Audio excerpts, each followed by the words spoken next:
Hey there, what's up? In this video, I'll give you a quick guide on how you can connect your Pipedrive CRM account with Call Tracker Multi CRM.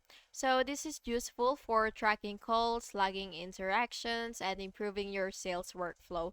So the first thing that you will have to do is make sure that you already have your Call Tracker Multi CRM. So once you've logged in, it really depends on the version or the app that you have for the call tracker CRM. So anyway, once you've logged in, you will basically just go to your integrations area and then you should see or you should select Pipedrive and then you will just have to authenticate Pipedrive and then you will click connect and then you will have to log into your Pipedrive account and then you will allow the permissions and then you will configure settings by choosing sync options and then of course the note enable the calls, the notes and the contacts and all that stuffs.